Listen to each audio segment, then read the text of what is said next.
yan naman. Parang pwede rin ganapan to ng kasal. Ng kasal, char. In your pocket like a rocket and fly.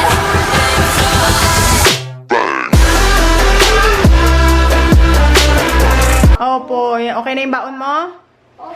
Guys, time check. It is 12, magto-12:30 and papunta na rito sila Ann. And we're all set na. Ay, oh, Hello guys! Saan ka pupunta? Punta ako sa zoo! Sa zoo? Ilocos. O, kiss mo na si nanay. Iyak na si nanay, oh. Yan, ready na kami. Ito na yung aming bagahe. Iniintay na lang namin dito sa kanto sila Ann. Yan. Unang stop natin ay sa McDo. Ihi, tsaka kain. Si Sky, sabi niya, promise, hindi ako matutulog, promise. Tulog. Yan yung ating midnight snack. So ito, kay Lux mag-ano siya, iced coffee. Hello! Nagising na siya. Time check guys, anong oras na ba? Time check, ano na? 6:30 na. Ay, hindi na gabi. Hindi na po gabi. Ayun, nandun sa labas lahat. Nag-i-stretch. Ayun sila, Jaya. Stretch. Ito yung mga dala namin. Oh, di ba, taray? Ang laki ng bagahe namin. Gusto mo lumabas? Hirap din pala pag ano, no? Pag biyahe pa Ilocos, sobrang layo pala. Ano na, running na kami ng magsi 7 hours na kaming nasa kalsada. And ang sabi kay Waze, darating kami dun alas 10. Grabe, 10 hours na biyahe. Nag-i-stop pa kami niyan kasi syempre, kailangan kakain, mag-i-stretch. Kasi yung puwet, nananakit na yung aming puwet. Medyo mugto ang mata kasi puyat, di ba kahapon maaga tayo nagising, pumunta tayo sa Korean Embassy. Alika, baba tayo, baba, alika. Mana! Ano na, Jo? Gising ka na din? Ito lala. Tulale. Oh, price mo. Good morning! Kids! Jaya Bells! Jaya!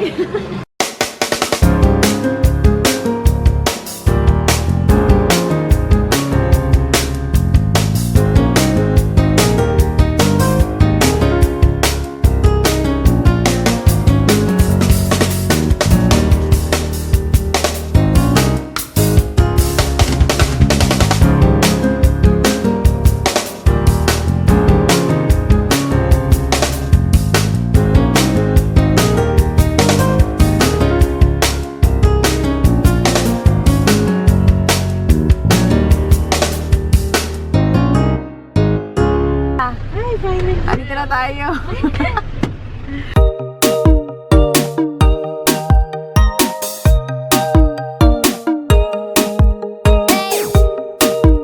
Andito tayo sa B107.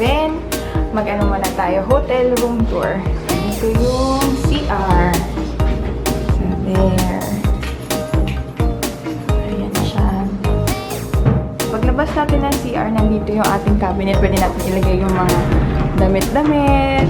Tapos yan, tingnan natin kung may laman si Ref. So, wala naman siyang laman. Dito si Sky, joke lang. Tabi-tabi kami lahat dito. TV. Paglabas.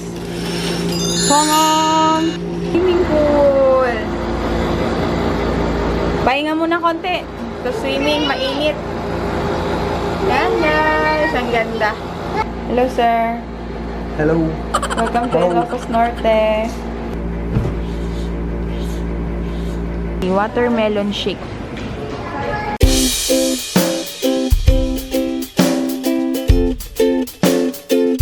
Yan, guys, nakaligo na ako kasi ang lagkit-lagkit na nung pakiramdam ko kanina.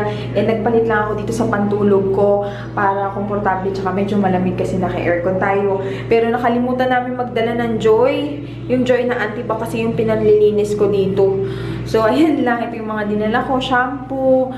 So, yan. And gamit tayo ng mask habang natutulog. This is from Leaders in Solution. Yung Mela Off yung gagamitin ko muna sa aking face.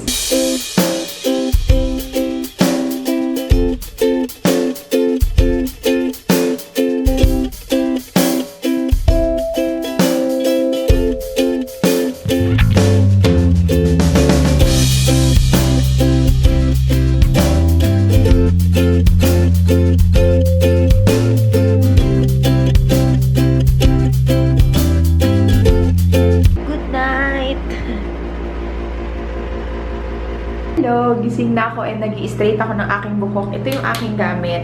This is from Vodana. Bigay siya sa akin ni Caris. And tignan nyo, maliit lang siya kaya ito yung dinadala ko para hindi masyadong bulky pag nag-empake. Pero nakaka-straight talaga siya, effective.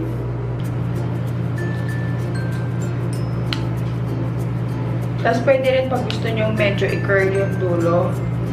Effective din siya. Effective din siya, guys, oh. Diba? Nakaka-create din siya ng curls. Okay, curl ko na muna. Mahirap mag-vlog kasi isang kamay lang yung ginagamit ko and hindi ko siya ma-curl maayos pag hawak ko yung camera. Balikan ko kayo mamaya pag na-curl ko na lahat. Yan! Malapit na matapos. Konti na lang. Makapal kasi yung buhok ko. Pero tingnan nyo, ito yung cute-cute lang na curls sa dulo lang. Ang dalawa!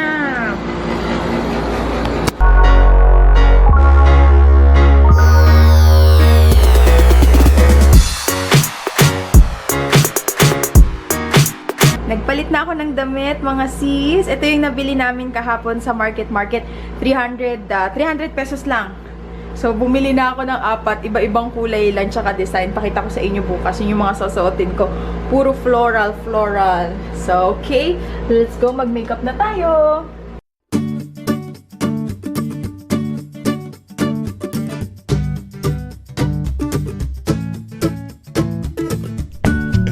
Yan guys, tapos na yung aking simplihan makeup. Nagamit lang ako ng lip tint. Tapos na gradient, Korean lang. Okay, puntahan na natin tong dalawa para makapag-picture na kami. Kasi bukas, alam nyo na, sunod-sunod na yung ating mga gagawin. Ay, susi pala. Dito yung pinaka-exit. Tapos guys, gamit ko na yung Havaianas na kinostomize namin kahapon. Medyo parang maliit lang sa akin. Pero 39-40 na to. Dapat pala 41-42. Pero yaan mo na. Yan, maganda na yung araw. Hindi na masyadong mainit. Wow, naman. Nauntog. Ay, galing ah. Big boy na. Maglilibot-libot muna tayo dito. Kasi ito yung pinaka-swimming pool. Ayan. Malaki siya. Tapos pagdating naman dito, meron parang chapel. Parang pwede rin ganapan to ng kasal. ng kasal, char. Pero syempre, layo naman ito. Yung mga bisita, hindi rin makakapunta. Ayan o, ang ganda. Tapos may chapel. Kala ko, pwedeng pumunta sa chapel. Ayun o, may chapel na maliit. Ito na ata yung Malacanang of the North. Ang ganda na ng araw. 6 o'clock na pero hindi pa masyadong madilim. Ayan yung chapel. Ayan, chapel.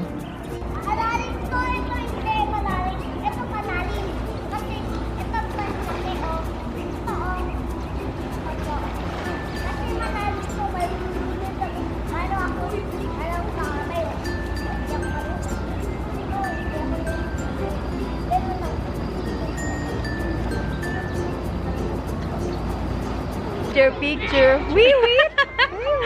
Ayan na. Saya-saya naman. Saan tayo maganda mag-picture? Ila. Ayan! Kakasama ang mga mag-aama. Yun guys, bali kakatapos lang ng meeting namin at may binigay sila na parang souvenir. So ayan, si Eli Buendia yung nakalagay sa t-shirt. Tapos bukas, mahaba yung araw kaya dapat magpahinga. Dinner time na.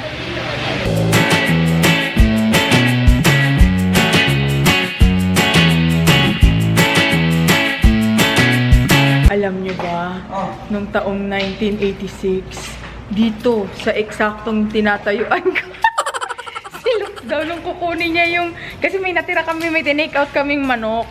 Kinilabutan daw siya dito sa corridor na to. Duwagers din to eh.